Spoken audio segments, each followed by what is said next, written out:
This is my 2021 Miata ND2, and it's done something that almost no other car that I've owned has done. You see, I've owned a ton of different sports cars, and almost all of them I have sold within 6 months of owning them.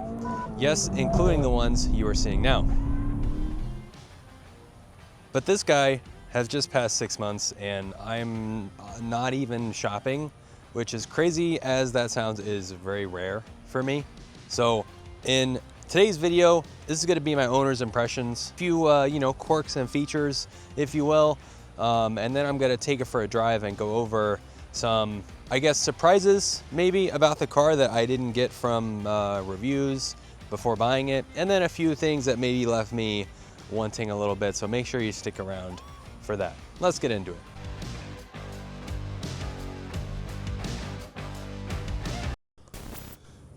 So starting with the outside of the car, I mean, I think this is definitely the best looking Miata. It has lost a little bit of that cuteness factor, if that's what you're into. It looks a little bit more, I don't know, serious. I mean, look at the eyes. It definitely looks like, it definitely looks like those anime, like angry eyes, you know what I'm talking about?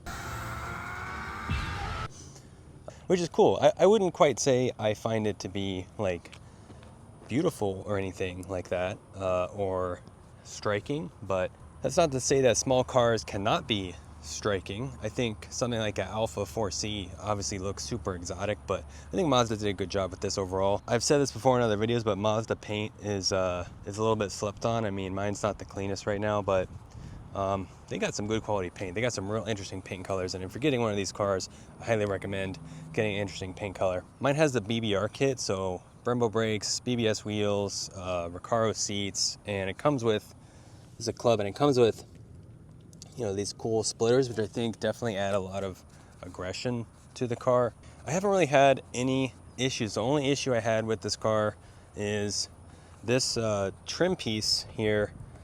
This trim piece here actually came off. It, like the glue or something, I guess, wore out. So I just got some industrial glue, applied glue to the inside of it and fixed it that way. But other than that, I haven't really had any issues whatsoever. Okay, one of the coolest features, one of the coolest quirks I've never seen in any car is these speakers here. The Bluetooth and stuff actually comes out of those. Let me see if I can actually demonstrate this. So check this out. You can actually do like Bluetooth and stuff, and when you have Apple CarPlay going, you can actually talk to Siri, and I guess it comes out the headrest, which is crazy. Say a command. What can you do? At any time, voice guidance can be skipped by pressing the talk button or canceled by pressing the hang up button. Available commands are... Okay, quiet. But I thought that was super cool. I mean, what other car can actually do that? And it makes like music and stuff way better with the top down. You can actually hear the music. You can actually take calls as well. So super cool feature. Something else you should know if you get this car, and it really shouldn't be a surprise to anyone, is that it's very snug and the trunk is not that big at all. Like, for example, I did autocrossing the other day, and like I couldn't even fit a camping chair. I couldn't even fit a lawn chair in here. Again, shouldn't be surprising, but just know this is not, gonna be, it's not gonna be your road tripper car. It's pretty snug, and it's designed to be snug, and Mazda doesn't make any apologies, which I respect and admire. Let's take this thing for a drive, and I'll talk about some of the surprises and, I don't know about disappointments, but things that kind of left me wanting. And before we get to the surprises and disappointments, I'm about to hit my 1 year upload mark in December for the YouTube channel, and I'm trying to get to 1,000 subscribers by then. So if you haven't, please consider subscribing to help me hit that 1,000 subscriber goal by the end of the year. Thank you.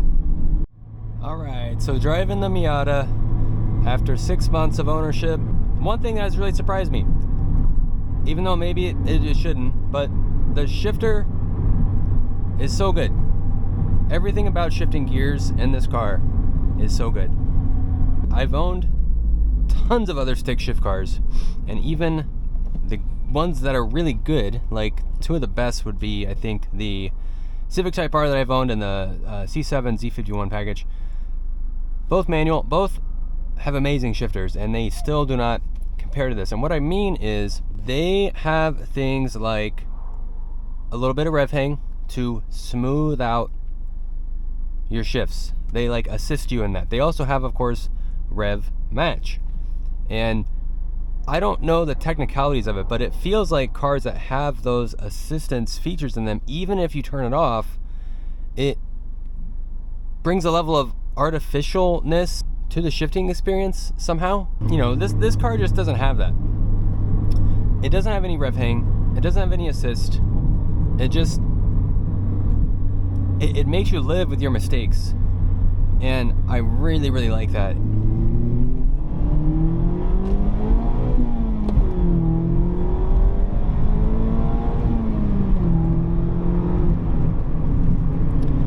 So another thing that has surprised me about this car is it is actually fairly comfortable at speeds, I would say, below 60 miles an hour.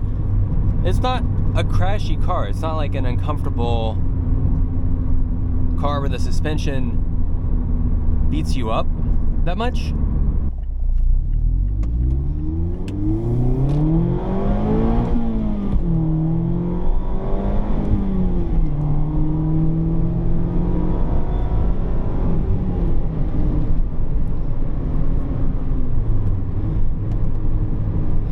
And that did kind of surprise me a little bit, being a small sport-oriented car. Mazda took a lot of care to make sure it was actually comfortable at lower speeds. And notice I didn't say high speeds, which, you know, I'll get to in a little bit, but I would say 60 miles an hour and below. As far as the suspension and the damping, it's really a comfortable place to be. And again, I'll point to some of the softness of the suspension and the body movement are the exact things that make it fun when you're driving around doing boring normal things. I'm perfectly content after 6 months to leave the suspension where it is. I do think I will upgrade the tires for next time I go autocrossing. These are all seasons. That was a bit tough on the course, but I'm sure once I do that, I'll be good. I mean, I've gotten a lot of comments saying, you know, hey, maybe add some sway bars or whatever, and you know, I'll try to keep an open mind, but I can say at least for the first 6 months, I'm very happy with the suspension. Look, there's a mod called the driver mod, okay, and I'm enjoying modifying myself to get the most out of this car the way it is. The last thing I'll say that has surprised me about this car is, and this is gonna sound maybe a little cliche, but it's just like how good it is. Because you get in this car and if you're like stressed about your day or whatever,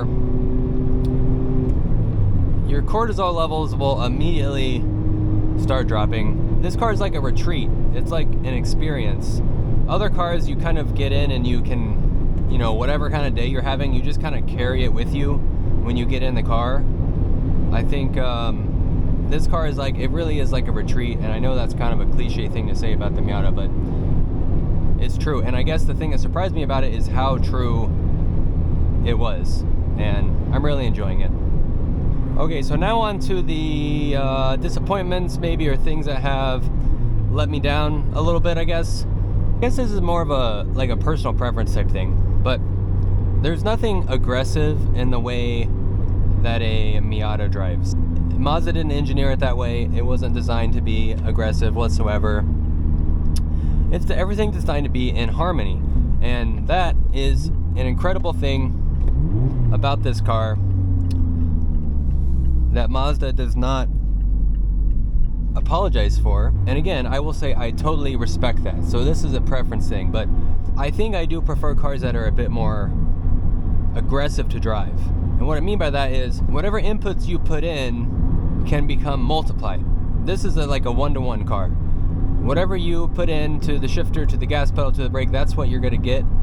You know, to the steering wheel, you're going to get an input back in equal proportion. And that is harmony, right? That is Zen. That is an amazing thing about this car that's unique and that no other cars have. But there's other cars, like maybe a Corvette or even a Type R. I'll take the Type R, for example. If you floor a Type R, there's a lot of things that happen. It's almost chaotic. You are getting torque steer. You know, like you're getting turbo noises. You're going to get a beep from the dashboard when you're getting close to red line. Some people think those things are annoying or imperfections. I don't. I think those are things that make a car exciting. And this car is very, very harmonious in that way. It does not give you any sort of chaos. That's the opposite of the Japanese philosophy for making the Miata. And again, something I respect and admire. Just not sure it's something I want to live with forever. I'm very happy living with it for now after 6 months, but that could change in the future. And lastly, and this is probably the biggest one for me, again, some people will call this a feature, not a bug, but